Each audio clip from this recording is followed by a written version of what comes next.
আসসালামু আলাইকুম প্রিয় দর্শক।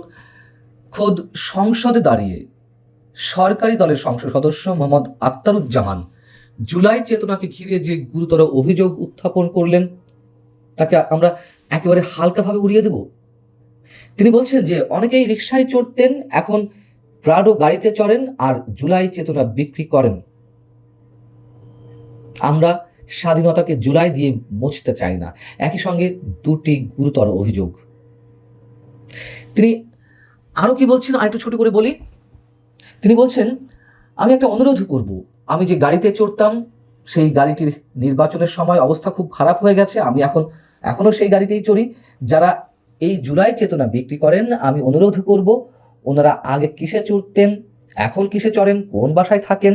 ওনারা মাঝে মধ্যে যেহেতু লাইভ করেন, একটু লাইভ করলেই জাতীয় দেখতো ওনাদের কি এখন অবস্থা, আগে কোথায় ছিলেন, এখন পরিবর্তনটা কি রকম হয়েছে। খুব চমৎকার কথা বলেছেন, খুব সুন্দর কথা বলেছেন, সময় উপযোগী কথা বলেছেন। এবং মেজর মোহাম্মদ আখতারুজ্জামান যেই অভিযোগগুলো করলেন, এই অভিযোগ নতুন কিছু নয়। এগুলো দীর্ঘদিন ধরেই অনেকের মুখ থেকে উচ্চারিত হচ্ছে। কেউ কেউ কদিন আগেও যেখানে একটা সিঙ্গারা খেতে পারতেন না, তাদের অনেকেই এখন নীলা মার্কেটে চলে যান গাড়ি হাঁকিয়ে হাঁসের মাংস খাওয়ার জন্য। এবং শুধু জুলাই চেতনা বিক্রি নয়, নিজেদের জুলাই যোদ্ধা দাবি করে অস্ত্র ঠেকিয়ে চাঁদাবাজি করে কেউ কেউ যে কত কোটি টাকার মালিক হয়েছেন তা নিজেরাও বলতে পারবেন না। এবং আমরা তো শুনি যে বিটকয়েনেও শত শত কোটি টাকা রয়েছে অনেকের। এখন প্রশ্ন হচ্ছে যে খোদ সরকারি দলের সংসদ সদস্য একেবারে সংসদে দাঁড়িয়ে এই অভিযোগগুলো করেছেন, মন্তব্য করেছেন। যখন সংসদের মতো জায়গায় দাঁড়িয়ে এ ধরনের অভিযোগ কেউ করেন, নিশ্চয়ই তার ভিত্তি রয়েছে। আর ভিত্তি যদি থেকেই থাকে, তাহলে সরকারি দলের পক্ষ থেকেই যখন এই ধরনের অভিযোগ আসছে, সেই ধরনের অভিযোগের কেন কোনো ধরনের তদন্ত করা হয় না? মানে বিষয়টি কি এরকম যে কিছু হলেই আমরা আক্রমণ করব রাজনীতির স্বার্থে? আমরা জানি কিন্তু কিছু করব না, আমরা জানি কিছু করলে কিন্তু আমরা বলে দেব, আমরা ব্যবস্থা নেব, টম অ্যান্ড জেরি খেলা। এবং এই কথাও তো সত্য যে দুর্নীতি দমন কমিশন দুদকেও ডক্টর ইউনূস সরকারের সময় থেকে অসংখ্য অভিযোগ জমা পড়েছে। এই যে জুলাই যোদ্ধা কিংবা জুলাইকে কেন্দ্র করে যারা ব্যবসা করছে, জুলাই চেতনা বিক্রি করছে, জুলাই চেতনাকে সামনে রেখে যারা পদ পদবি বাগিয়ে নিয়েছে, সরকারের উপদেষ্টা পর্যন্ত হয়েছেন, তাদের বিরুদ্ধে ডক্টর ইউনূস সরকার তো কোনো ব্যবস্থা নেবেই না। কিন্তু বিএনপি কেন তাদের বিরুদ্ধে কোনো ব্যবস্থা নেয় না সরকারি দল হিসেবে? বিএনপি মাঝে মধ্যে মুক্তিযুদ্ধ ইস্যুতে জামায়াত ইসলাম কিংবা এনসিপির মতো দলগুলোকে আক্রমণ করে। যেমন তা মানে মোহাম্মদ আখতারুজ্জামান যে বক্তব্যগুলো দিলেন, তার মধ্যেই একটা অংশ রয়েছে যে আমরা স্বাধীনতাকে জুলাই দিয়ে মুছতে চাই না। মানে এই জুলাইকে তো বা 24কে তো স্থান দেওয়ার একটা চেষ্টা করা হয়েছে, মানে রিপ্লেস করার চেষ্টা করা হয়েছে মুক্তিযুদ্ধের জায়গায়। সেই কথাটি সম্ভবত মোহাম্মদ আখতারুজ্জামান আবারও মনে করিয়ে দিয়েছেন। কিন্তু যখন তার মতো সংসদ সদস্যরা কিংবা বিএনপির শীর্ষস্থানীয় নেতারা মুক্তিযুদ্ধের কথা বলে অন্যকে আক্রমণ করেন, আমাদের বেশ ভালো লাগে। আমরা আশ্বস্ত হতে চাই না এখনো মুক্তিযুদ্ধের জায়গাটিকে বিএনপি একেবারে অন্যরকম একটা স্থানে রেখে দিতে চাইছে।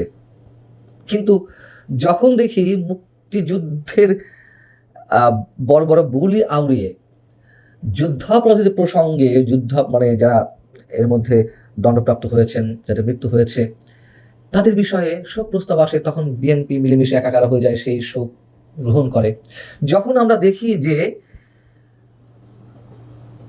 বিএনপি 4 মাস ক্ষমতায় থাকার, মানে এর মধ্যে 4 মাস হয়ে গেছে তারা সরকার গঠন করেছে, এই 4 মাসে মুক্তিযুদ্ধ বিষয়ক মন্ত্রণালয় মুক্তিযুদ্ধ ইস্যুতে কিছু না করলেও জুলাই চেতনাকে সামনে রেখে জুলাইয়ে আহত বা নিহতদের জন্য এর মধ্যে এমন অনেক কিছু করেছে।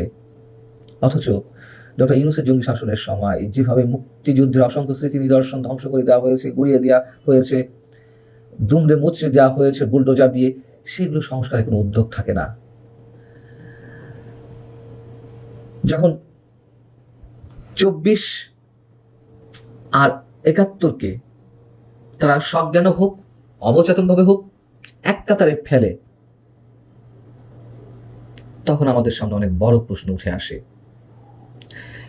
এই যে বাজেটটি দেওয়া হলো, সেই বাজেটে প্রস্তাব করা হয়েছে, আগে আমি আপনাদের সঙ্গে এই বিষয়ে কথা বলেছি আপনাদের সামনে, যে মুক্তিযোদ্ধাদের সমান ভাতা দেওয়া হচ্ছে জুলাইয়ের যোদ্ধাদের।